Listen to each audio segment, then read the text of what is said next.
Good morning. I want to welcome you to worship today here at Sicklerville Church. I'm Josh, the senior pastor. So glad you could be with us, whether you're joining us in person or worshiping with us online this morning.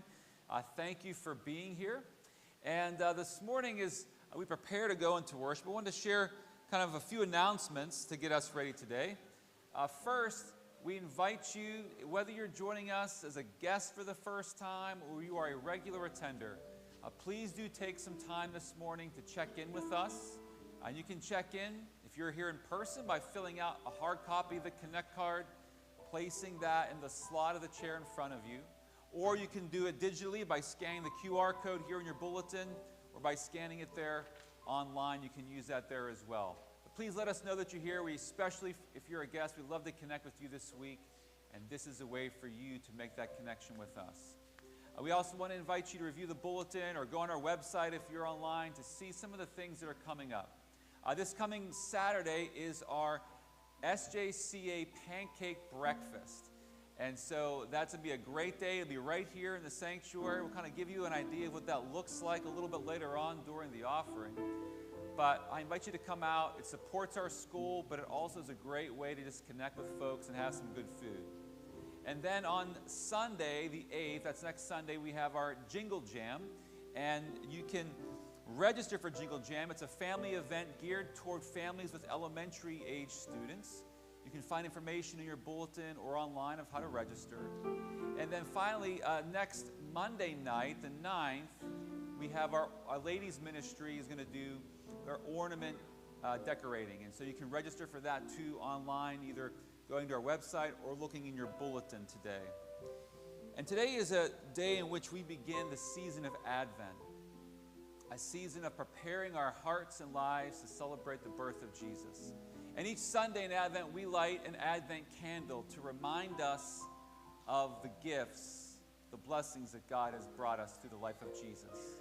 Today I'm going to invite up the Libertor family. They're going to come and they're going to share with us our Advent reading, with our scripture reading for today, as well as light our candles for us. So I'll invite up Mike, Corinne, and Kaylin to come and share with us today.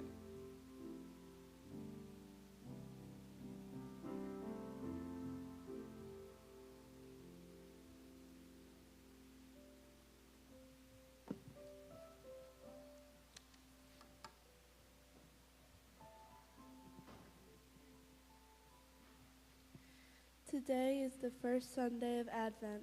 Advent is a time of waiting as we prepare to celebrate Jesus' birth. Each Sunday we will light one candle to represent one of the gifts that Jesus brings through his birth. Today we light the first candle in the Advent wreath, which is the candle of hope. It reminds us that even in times of difficulty or darkness, Jesus brings us hope for now as well as for eternity.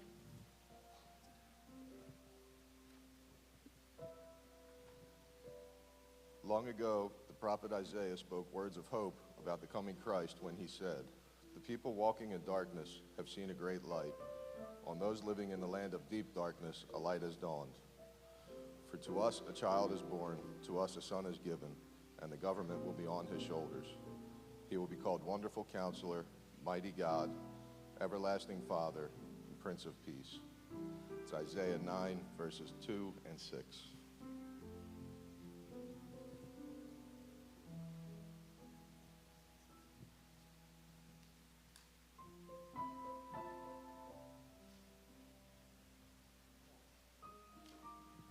Please pray with me. Gracious God, in this season of preparation, we ask that you would grant us the grace to look forward with hope. May the hope of Christ be lit in our hearts, that we might bring hope to those who are living through dark times. We ask this in the name of Jesus Christ. Amen. Amen. Let's stand and worship together this morning.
Shepherd boy to the mighty King.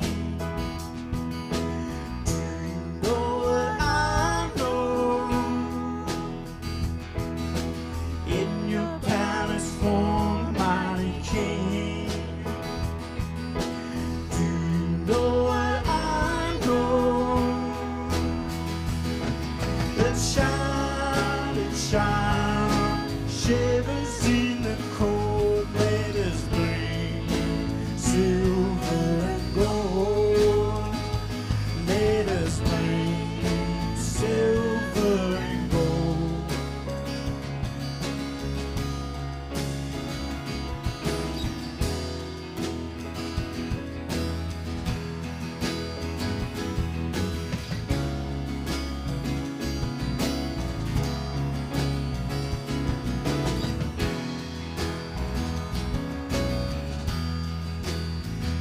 Say the King to the people everywhere.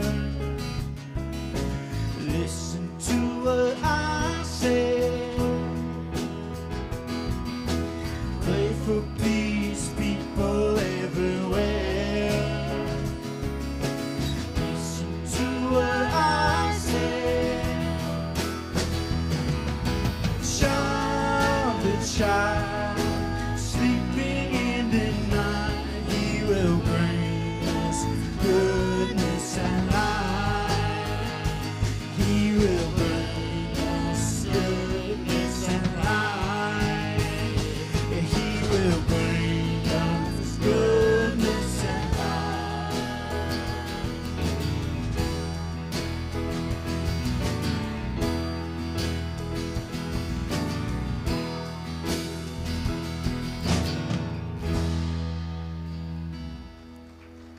Amen.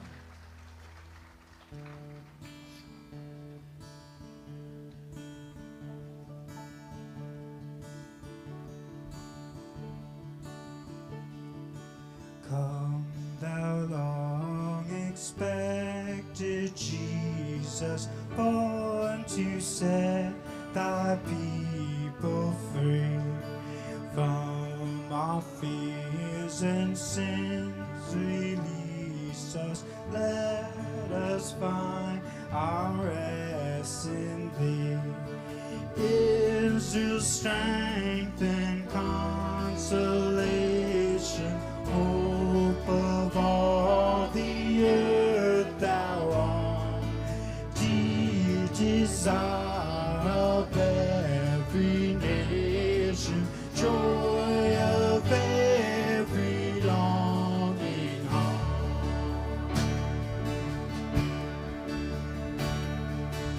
On Thy people to deliver, born a child and yet a king, born to reign in us forever. Now Thy gracious kingdom reign, by Thine own eternal Spirit, ruling all hearts alone.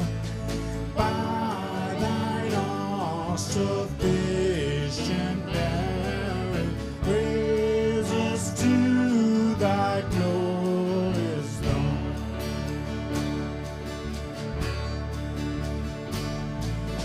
Come, Thou long-expected Jesus, born to set a people free from our fears and sins. Release us, let us find our rest in Thee. Israel's strength and consolation, hope of all the earth Thou art, dear desire of every nation, joy of every longing heart.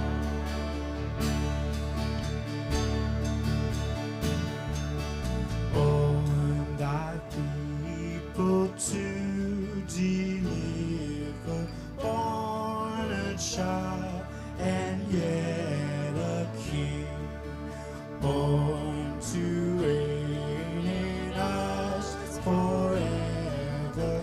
Now Thy gracious kingdom reign, by Thine own eternal Spirit, ruling all hearts alone. By Thine all-sufficient merit, raise us to Thy glorious throne.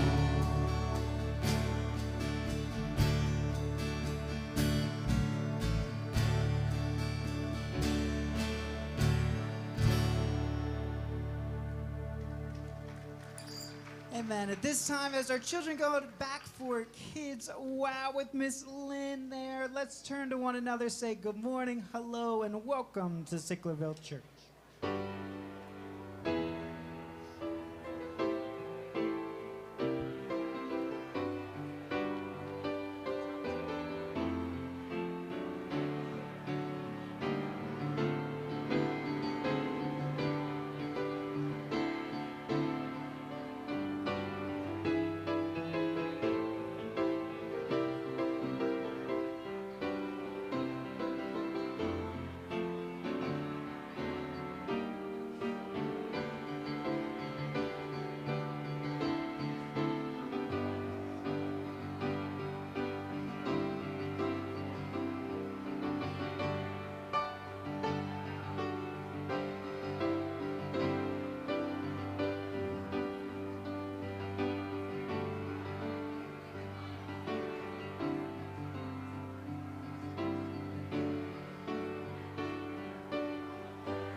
Good morning again, and if you're just making your way in, welcome to Sicklerville Church. I'm Josh, the senior pastor here. Glad you could be with us today. And I shared some highlights at the beginning of the service. If you missed those, please just make sure to review the bulletin. We have some great opportunities to connect through our South Jersey Christian Academy pancake breakfast this Saturday, our Jingle Jam next Sunday, and our Bloom Women's Ministry Ornament Exchange next Monday night. We also want to invite you to make sure to check in with us either through the digital or hard copy Connect cards. And today, it's the first Sunday of the month, and so it's a Communion Sunday, and during that time we have a communion offering. And in your bulletin, you'll notice there's an envelope there. It's a blue envelope, and it says God's Pantry. So in addition to regular offering today, which you can give your regular offering in a number of ways, through the donation boxes right outside the doors of the sanctuary to your right and to your left, or through opening up your bulletin or going online and finding the digital links and the QR codes, you can give that way as well. But as you give through this envelope today, you can be guaranteed that 100% of what you give goes towards God's Pantry. God's Pantry is our ministry that helps provide food for people in our church as well as in our community who might be in need. If you were with us a couple weeks ago, we shared that so far this year, we've given over $10,000 to help families in need with food throughout this year. And so the need continues to go on. Right before Thanksgiving, we needed to purchase more because we were completely out of the gift cards we supply families. And so giving here will help us meet that need. We are also in the midst of a capital campaign, a year-end giving campaign called the Make Room campaign. And we like a lot of different colors of bulletins here and envelopes. And so if you missed one of these, they were in the bulletin the last few weeks, but we have green envelopes back at the Welcome Center right outside the doors of the sanctuary. And we're inviting you to give above and beyond your regular giving a year-end gift. You know, this is a time of year when nonprofits, many people are reaching out and inviting you and challenging you to give something at the end of the year. And we're asking you here as part of God's outpost, God's church here in Sicklerville, to give to our Make Room campaign. The Make Room campaign is very simple. We have felt God's call to make room for God to do more work of ministry in us and through us. And so part of what we're doing in that way is we're making physical space. We've done renovations here. We're making a kitchen. We're doing these things so that we can be more in ministry to our community. Let me show you just a few pictures of what that looks like. This past week, we had our Thanksgiving feast here at SJCA. And this is a picture of, just a small picture of the vision we have living itself out in reality. You'll see this fits our entire school, and all of our kids and teachers were able to be in the same space. And it was a great day to see kids experiencing God's generosity and goodness through our Thanksgiving feast. We invite you, if you haven't been a part of this yet, come out on Saturday for our pancake breakfast. We'll be eating in here. I know for some of us that's kind of a tension, like that feels weird. But the Revelation talks about the wedding supper of the Lamb. So we're going to eat in heaven with Jesus. We might as well get started now. And so we invite you to come out and just see some of the things God is doing. And when you come out on Saturday, I invite you just to envision fitting the amount of people that will be here on Saturday into the space we had down the hall in the fellowship hall. I believe Jesus turned water into wine, but there's all kinds of miracles in between there that I don't think we could quite encapsulate the amount of people that will be here on Saturday fitting into the space we had down there. And so this will be a great opportunity for us to envision how God is using this campaign to make room for more and more folks. So as you consider giving, you can give to the Make Room campaign through the screen envelope you can find at the Welcome Center, or you can give by going to our digital link and selecting from the drop-down menu, Make Room Campaign. So this morning, we're going to be praying for that, for a strong finish to our year, but also just lifting up the idea of how do we walk in hope with Christ. And I just been asked, Larry Long, and many of you know his wife, Kathy, had passed away a few weeks ago. They had her homegoing service this past week, and Larry just wanted to extend his very sincere gratitude to the congregation for the prayers, the support, all the ways people have just tangibly been thinking of them and praying for them. And let's think of Larry and his family, but let's think of all of those who are navigating an Advent and Christmas season where there's some pain. It's a joyous season, but sometimes there's some pain with it. And the good news is that in the midst of pain, God brings us hope through Jesus. And so if you're in that place today where you're just experiencing some pain, some grief, some loss, Jesus knows that. Jesus sees that. And he invites you to know the hope that is found in him in this season. So let's go to God in a time of prayer. Heavenly Father, today as we come to you, we thank you for the tangible signs of hope that you give us. Most importantly, through your son Jesus, who didn't just stay far off, disconnected from us, but actually came into our space, walked with us on earth, experienced what it meant to be fully human while being fully God, and the pain, the struggle, the temptations that come with it. Lord, in this season, as we prepare our hearts and our lives to celebrate Jesus and his birth, we also recognize, God, that this is a difficult time.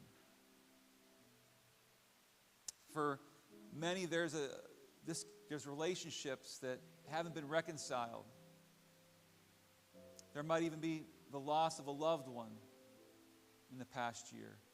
God, where there is just hurt, where there's pain, we pray, Jesus, that you would bring comfort, that you would bring hope, that you bring a sense of your presence walking with folks through this. We pray specifically for Larry and his family, God. Lord, would you watch over them?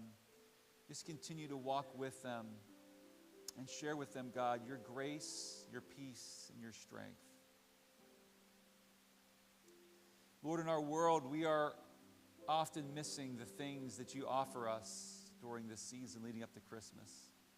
We're a world that is slim on hope. God, we're short on peace. We often lack love, and we certainly don't always have joy. But Lord, this Advent and Christmas season, would you help us as your people, your followers, to spread the hope and the love and the joy and the peace that you give us. And so help us to first live in that, to let that be rooted in us, Jesus, that there's a different light in us, a different way in which we live because of what you have done and what you have brought us. God, where we might sense you being distant today, where it may seem like you're silent, God, we've been praying, we've been asking, we've been seeking, and yet, God, we don't have any clear answers. Would you help us to rest in the silence? To be okay with the fact that we trust that you are there, and your scriptures promise us that you'll never leave us nor forsake us, even when it may feel as though you're being silent. As we open the scriptures today, Jesus, would your Holy Spirit illuminate them to us once again? Speak to us afresh and anew your word, your truth. Encourage us, challenge us, correct us, and enable us, God, to walk closer with you as a result of them. We pray this all in Jesus' name. Amen.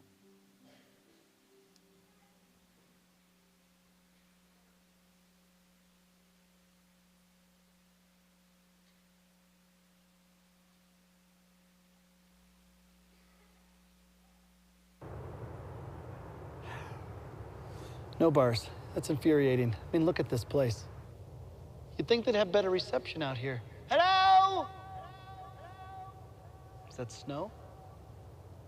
Oh, goody.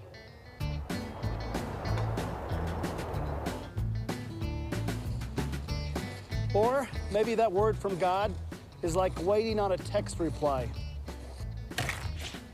The worst. It's those 3 little dots. All I needed was a quick response, but they just keep going and going and going. What are you doing? Are you recapping the Count of Monte Cristo? I just need an answer. Is it cell phone coverage? Is it me personally? Is it you? Is it me? I don't know. Answer me!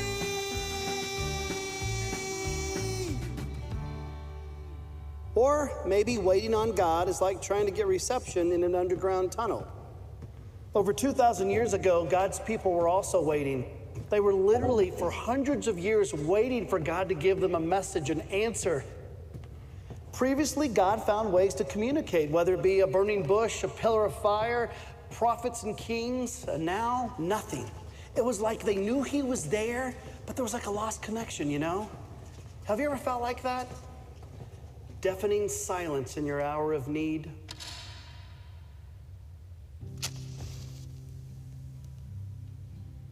And even in that silence, with only 3 little dots to hold on to and 1 bar of hope, we are reminded why we celebrate Christmas. For unto us a child is born, our Messiah. And do you know what that means for us?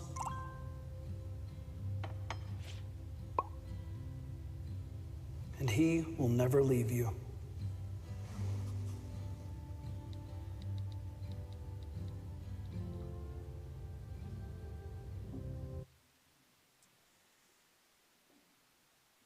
We are in the first day of December, and so I'm happy to announce that you are officially allowed to listen to Christmas music. Now, some of you have been, you started that at maybe 12:01 on Thursday, kind of when Thanksgiving dinner might have been done or getting started. You think that we can lock in on Christmas music. Some of you have done it for a month. Some of you never stopped from last year because you got a problem. But if you haven't started yet, you are allowed to officially begin turning that music on. But what about Christmas movies? I mean, no one ever talks about when is it appropriate to break them out. I started to see that on Thanksgiving Day, there was one channel that was doing a whole, like 24 hours of a Christmas movie, and what does that look like for us? And so I thought I would start today with just a little Christmas movie trivia. I'm going to give you just kind of a picture of one of the movie, from one of the movies, and I want you to invite you to think about what movie it is. So what Christmas movie has the Jelly of the Month Club?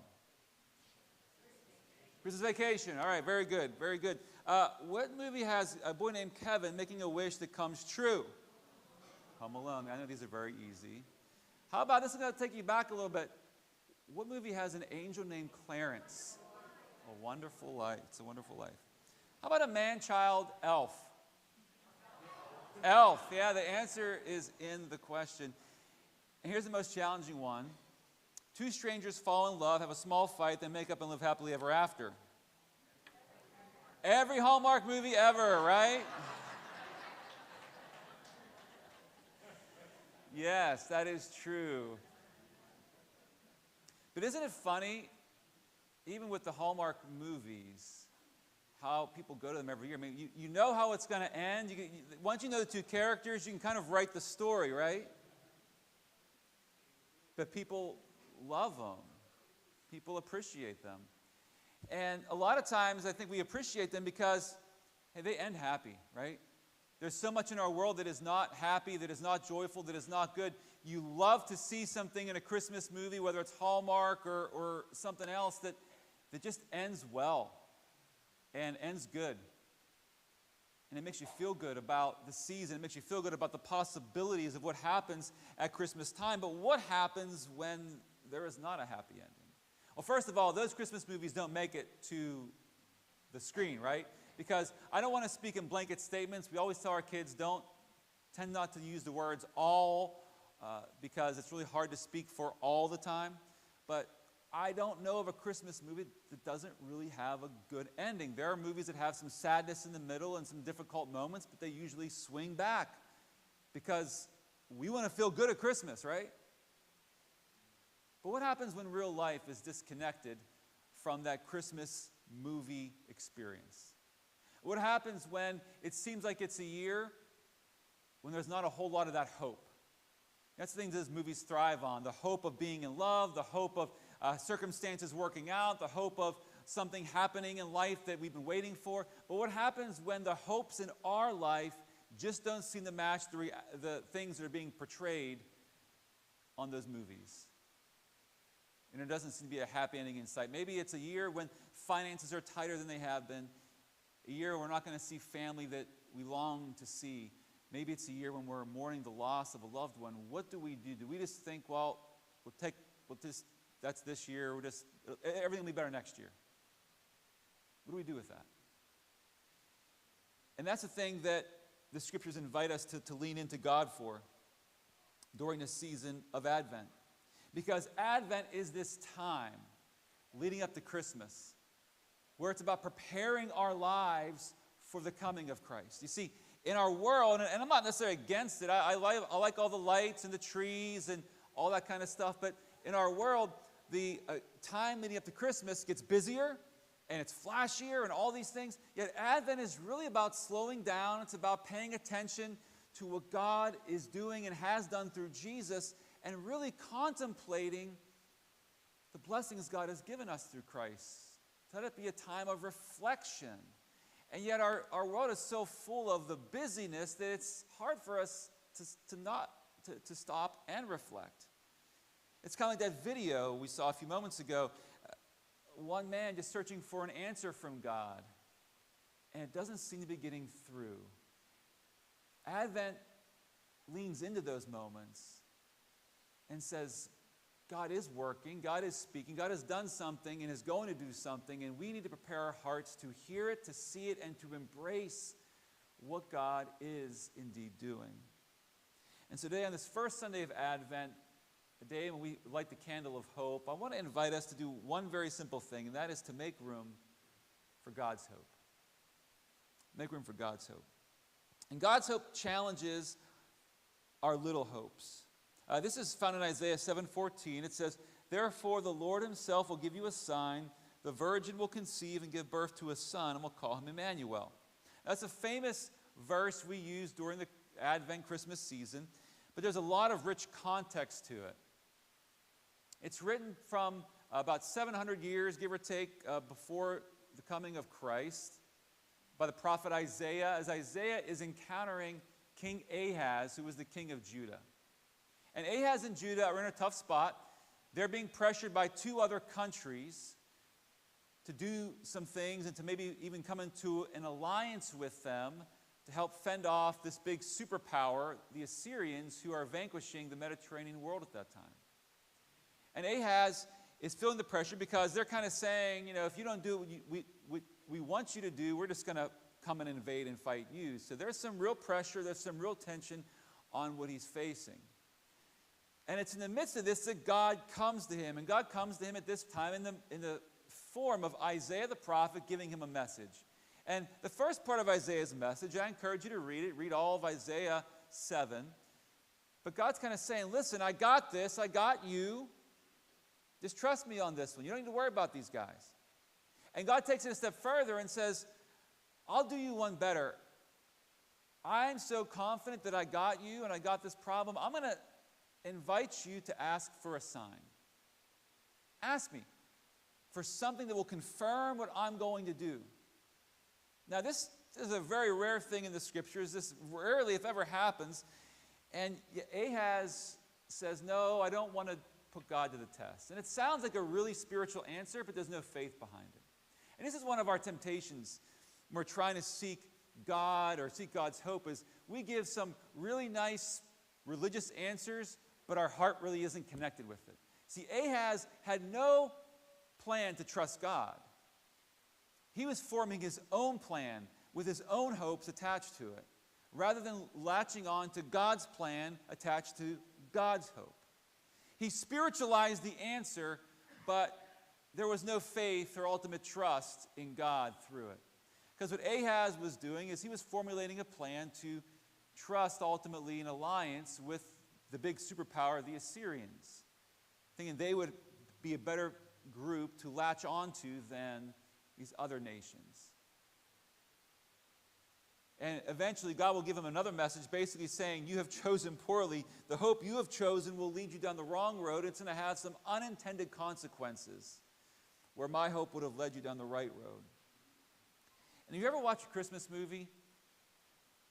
Especially a Hallmark one. And you think, why in the world did they do that?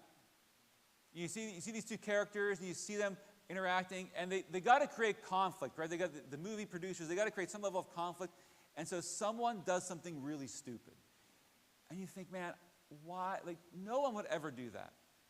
But then you pause from it and think, yeah, someone would do that. Someone would say that, someone would act in that way, and if we're honest, we have done things like that in our life where if we look back, we think, man, why did I do that? And this is kind of one of those times where we have this choice. You see, God comes to us and he invites us to latch on to the hope that he has. But there's all these other things around us, these other little hopes that we try to create plans, we try to create ways to address, we try to create these little hopes that will help see us through the problems we're facing, the despair we're trying to address. And all these things are legitimate needs, but we try to do it in our way, with our control, with our little hope, and yet it has these unintended consequences that lead us on a path that doesn't actually offer us much hope. It's kind of like cotton candy. Any of you like cotton candy in here? A few people? Cotton candy is this basically fluffy sugar, right? Basically what it is. And it's this novelty that you can get at maybe an amusement park. You can buy it in stores, but I don't know about you. Cotton candy from a store, it doesn't feel right. I need to see the person spinning it. I need to see the machine. That thing has a lot of preservatives. That thing will last. I don't want to see it in a container. I want to see it spun around. And cotton candy can be produced quick. It gives you kind of a quick enjoyment. But it doesn't give you lasting nourishment. I mean, if you were to only eat cotton candy, you would probably have some severe health issues pretty quickly. And have you ever seen cotton candy given to a kid 5 or 10 minutes later? It goes from looking nice like this picture to the kid has put their fingerprints on it. You see these little like liquid type bubbles popping up. It goes from looking good to looking really nasty in a very short amount of time. That's kind of what we do with our hope sometimes. We're facing problems, we're facing real challenges with real pain and real struggles, and we create these plans that are like cotton candy plans, cotton candy hope, that they're quick answers, they're easy answers, they feel good, they sound good, they look good, but 5-10 minutes later, after we put them into place, you realize that didn't really work well. God's offering us a choice. Do we want that cotton candy type hope, or do we want more of a steak dinner type hope? And you might not, maybe you're a vegetarian, so just replace the meat here with whatever might be, your thing. That's okay. But this is a meal that has, vegetables, protein, starches in it. This is a meal that takes more time to prepare. There's more investment that is connected with it. But it's going to nourish you for that next leg of your journey. See, God's hope is more like a steak dinner. It's this thing that it's more time consuming. It takes more investment. It takes trusting Him for longer periods of time. It takes more waiting. It takes more preparation for, but it's going to nourish our soul for the next leg of our journey as we're navigating life's real questions, tensions, and challenges. So when I ask you today, what are the little hopes? What's the cotton candy hopes that are trying to sabotage God's hope in our life? What are the things that we maybe are putting into place that we think will get us through what we're dealing with?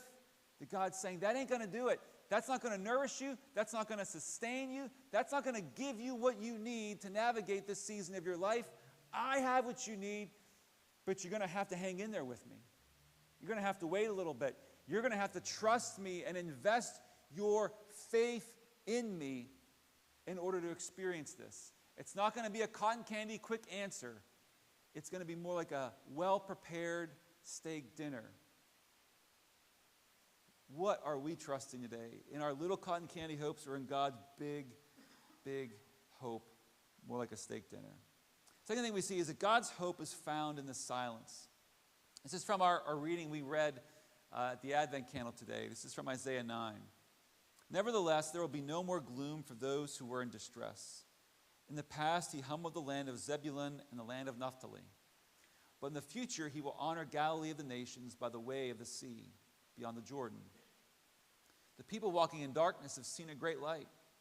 On those living in the land of deep darkness, a light has dawned.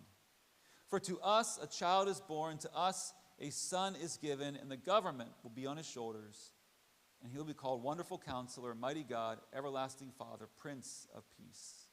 Of the greatness of His government and peace there will be no end. He will reign on David's throne and over His kingdom, establishing and upholding it with justice and righteousness from that time on and forever. The zeal of the Lord Almighty will accomplish this. This is a few chapters later in the book of Isaiah, and this is written more towards the northern kingdom of Israel. And their message is a difficult one if you read Isaiah and read history.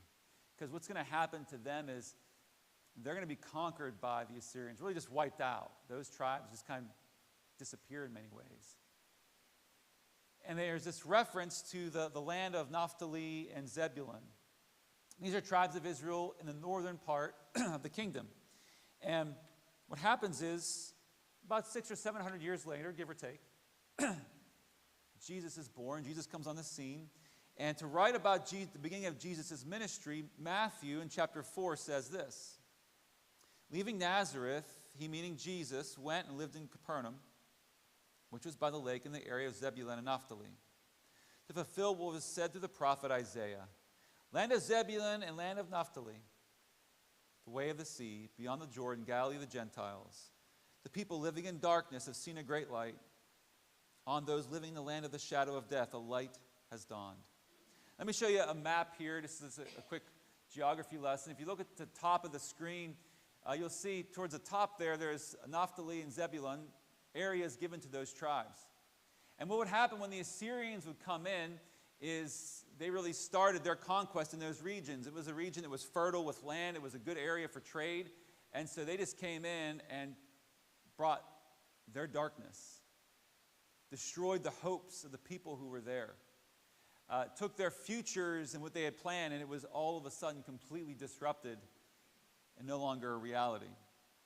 And centuries before anything would happen, God is speaking and saying, in the land where the darkness was the deepest, in the place where the darkness came in, God's light is going to one day come in and pierce the darkness. And Matthew, in writing about the life of Jesus, when Jesus begins his ministry, his teaching and his preaching, Jesus doesn't start in the religious epicenter of Jerusalem. He starts off in Galilee, in this region that has been vanquished centuries before, where there had been deep darkness. And Jesus is now, through his life and his teachings and his ministry, is going to bring about God's light. And even if you get past the time when Isaiah lived, the time between the Old and New Testaments, there's about 400 years of what seems like God is silent, much like that video displayed. And in our culture, we resist silence. We resist being still. And yet Advent invites us into that. In our culture, we live in a world where you can order anything you want on your phone. We have instant messages, and we kind of live in this microwave world where there's social media updates, streaming, entertainment, mobile convenience, online shopping. And so what it has done to us is it's increased our impulsiveness. It's reduced our ability to be patient. And we continue to function on this wave of distraction and overload. Some of you may remember the famous marshmallow test. It was done, I think it was at Stanford University way back, I think it was in the 60s. And they would put students, young kids in elementary ages in this room, and they put a marshmallow, sometimes an Oreo, or just a very tempting treat. And they would say, if you waited 15 minutes, you'll get something else. If you don't eat this. Some ate it. And they said, I'll take what I can see now. And others waited. And what they found is they followed these same students. The ones who waited, they saw later in life, these same attributes of waiting helped them to be successful in things like SAT scores and other areas of their life that they didn't really quite see that would be a connection for them. And yet it worked. There was something about the waiting, the being able to be still, be silent in a moment where you just want to take things into your own hand, create a plan, and make things happen. There was something about waiting for the promise of something even better that enabled them to be more fruitful and successful in life. And this is the picture we find in our faith. Is sometimes in life, God seems like he's silent. And some of you saw in that video those 3 dots. I have a picture of that here. You can see those 3 dots. And you might not be a cell phone person, but these 3 dots mean that an answer is on the way, but it's not there yet. It means that the person you have sent a message to, they're preparing a response, but you can't see it yet. You don't know when it's going to come.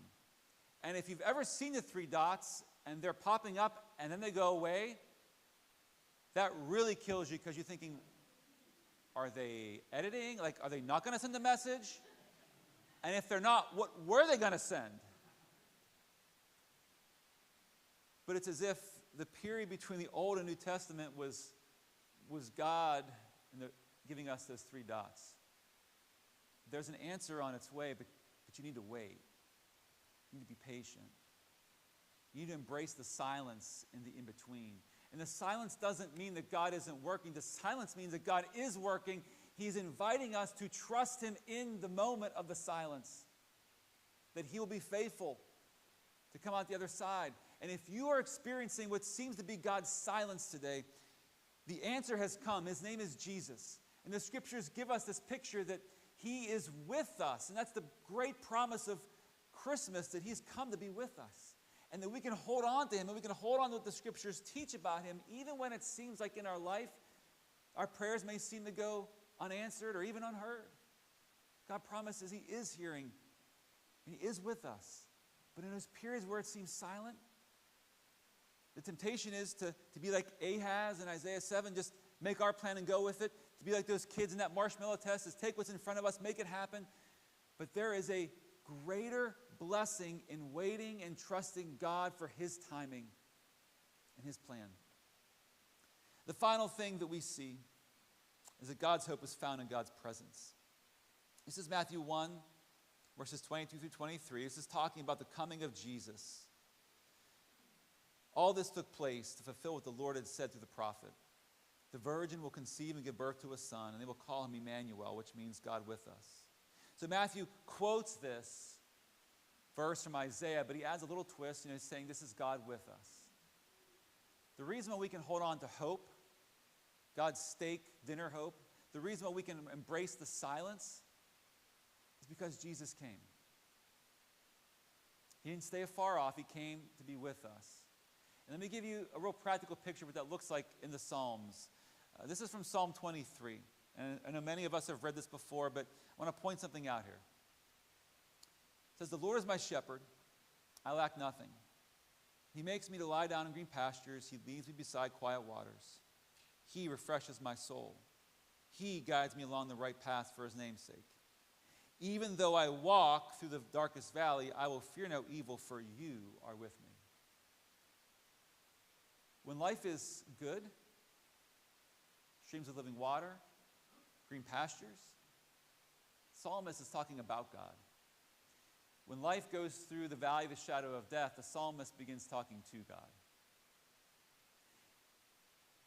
If we're trying to hold on in the midst of the silence, if we're trying to put aside the temptation to embrace cotton candy hopes and instead embrace God's steak dinner hope, we've got to stop talking about God, and we've got to start talking to God. Because that's the only way you're able to wait. That's the only way you're able to hold on amidst trusting that God is going to speak into your moment, into your situation. In the midst of God speaking into hope and despair, that's the only way we are able to do those things is if we hold on to Christ. And that means we stop talking about him and we start talking to him. Where in your life today do you need to start talking to God? Stop talking about him, what he could do or what he might do. Start talking to him. Start throwing your hope on him and entrusting yourself to him in ways maybe you haven't done before. I was reading, it was an old devotional from the Daily Bread that we have back there at the Welcome Center. It's talking about a pastor named Paul Gerhardt back during the 1600s, during the 30 Years' War in Germany. And he was pastoring, and his family was displaced from their house. Their city was kind of demolished by the war, and their house burned down. Him and his wife, and they were fleeing from their city and found another village to take refuge in temporarily. And while they were there, they kind of had that moment where they collected their thoughts. And his wife kind of did it first. She kind of felt the weight and the despair of what they were in, the questions of what life would be like moving forward. And she just broke down just in tears, trying to figure out what's next. And he consoled her. And then once she kind of calmed down, he went out and broke down himself. Felt the weight of what was coming and the unknowns. And then he says the weight lifted. And in that moment, he began to write a hymn, and these are the words of the hymn he wrote. Give to the winds thy fears, hope and be undismayed. God hears thy sighs and counts thy tears. God shall lift up thy head. Through waves and clouds and storms, he gently clears the way. Wait thou his time, so shall the night end in joyous day. Now, he didn't leave that moment, and all of a sudden his town was restored, his house was built back up, and everything, the war was ended. But in that moment, as he cried out to God, as he talked to God, not just about God, he found that God nourished his soul and gave him what he needed for the next leg of the journey that he was on. And it was a hope that the night he was in would one day end in a joyous day, because God would see him through. And you might be in a season right now where you feel like that Isaiah 9 verse, you're a person living in darkness, or you're a person who right now your life feels like it's at night. The hope of Jesus at Christmas and really all year is that he brings light into the darkness. He brings day to the night. And while you're waiting for that moment, I embrace you to do those three things we talked about. Number one, choose the steak dinner hope. Choose God's hope, which will nourish your soul for the next leg of the journey. Embrace the silence. Don't try to make it something that it is not. Just embrace it for what it is. Find God in it and talk to God. And find that when you talk to him, even through the tears, he is able to give you what you need for the next leg of the journey. And when we come to the communion table, each time when we gather, we are reminded of what Jesus has done, not only in his birth, but in his death and in his resurrection. We're reminded that on the night in which he gave himself up for us, he took bread, he gave thanks, broke it, and gave it to his disciples and said, "This is my body, which is given for you. Take, eat, do this in remembrance of me." And then he took the cup and gave thanks and blessed it and gave it to his disciples and said, "This is my blood of the new covenant, poured out for you and for many, for the forgiveness of sins. Do this as often as you drink it in remembrance of me." And ever since then, Christians around the world have gathered around a table like this.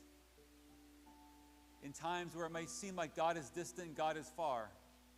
And they remember that God came in Jesus Christ, that he took on human flesh, and that he died for your sins and mine.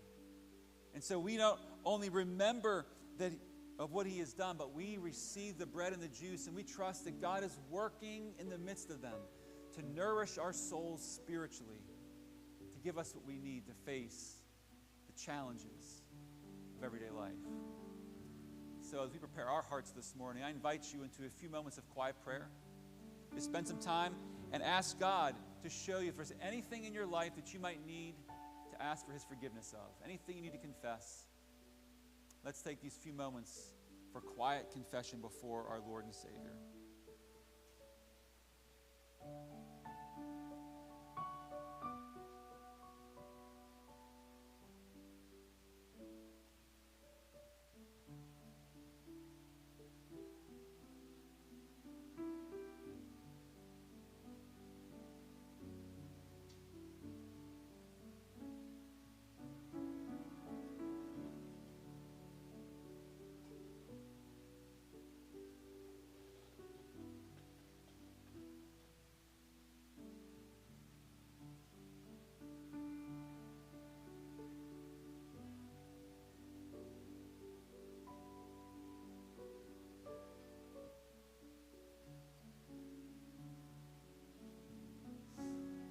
I invite you this morning to hear the good news.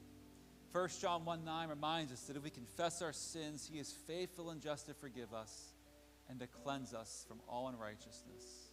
So in the name of Jesus Christ, you are forgiven. Today, God, we pray that you pour out your Holy Spirit upon these gifts of bread and juice. Make them be for us the body and blood of Christ, that we may be for the world the body of Christ, redeemed by his blood. By your Spirit, make us one with Christ, one with each other, and one in ministry to all the world, until that day when Christ comes in final victory and we feast feast at his heavenly banquet. In his name we pray, amen. I'll invite those who will be serving communion to come forward at this time. As they come, a few just brief words of instruction. All are invited to come and receive today. The only prerequisite is that you're committed to following Jesus Christ. At some point, you made a decision to say, Jesus, you are my Lord and Savior. You may have done that 30 years ago. You may have done that this morning. The time period isn't important. The importance is that you've made that choice. If for any reason you're not comfortable in receiving this morning, it's quite all right. You can just remain in your seat. After we've served those communion stewards who are here in front of us, ushers will start from the back rows, and we'll invite you to come forward. We'll invite everyone to come down the center aisles, and as you come down, this side will go over here to my right, and this side will go over here to my left. We invite you to put your hands in a posture of receiving, where we can place some bread in your hands, and then you can take a cup from the dish. You're welcome to kneel at the altar, to stand at the altar, to receive up here, or to take the elements back to your seat, whichever is more reverent for you. There will be empty baskets at the sides where you can place your empty cups once you've received up front if you choose to do that. And there'll be ushers at the exit at the end of the service if you choose to receive back at your seat. And if you need a gluten-free option, at the center of every tray there are little cups that have a cover on them that has the juice at the top and a wafer at the bottom. Just grab that, and that has a gluten-free option for you. So this morning, as we prepare our hearts, I invite you to be in an attitude and a moment of prayer as we serve those who will be serving communion.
Still and made more. Stood as iron, water like a stone. Snow had fallen, snow on snow on snow. In the bleak long, so long ago.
just want to invite you this morning, this closing prayer, the Lord's Prayer. You'll find it there on your screen.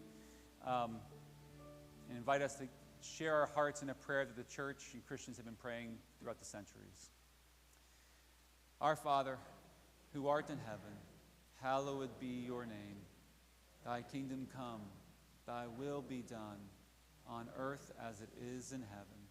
Give us this day our daily bread, and forgive us our trespasses, as we forgive those who trespass against us.